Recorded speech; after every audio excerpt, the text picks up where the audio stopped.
sibusiso senukuzwile.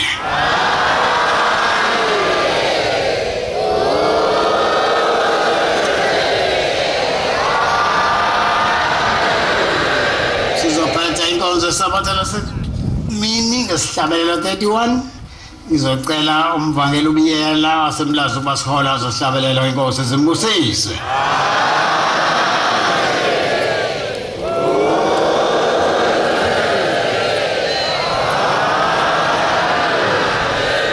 Osayibusisa ukuphakama kwabangcwele.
Asibonge.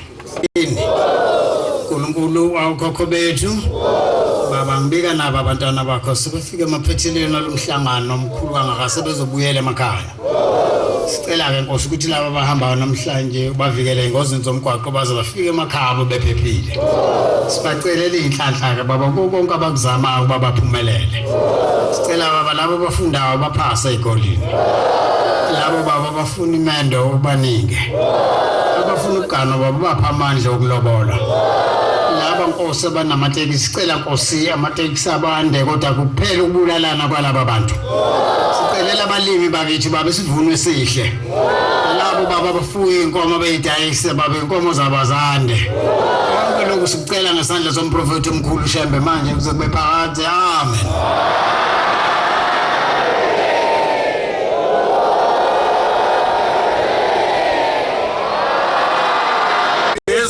Sesihle sibona hilanga mcumbazi longadinwa ukuphatha.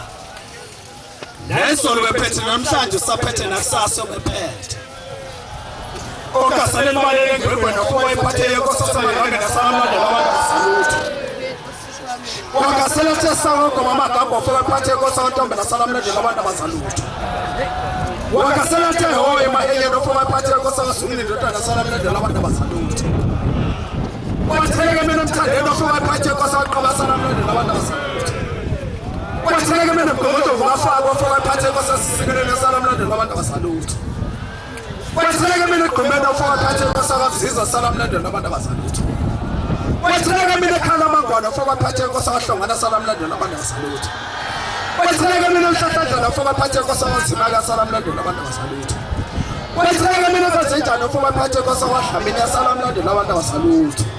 Wahlasela ngaloqhakalo gelweni. Ofika iphathe nkosasana abiyela salamandla labantu abazalutho. Wahlasela ngaloqhala kophuco kwakhe. Ofika iphathe nkosasana zonke salamandla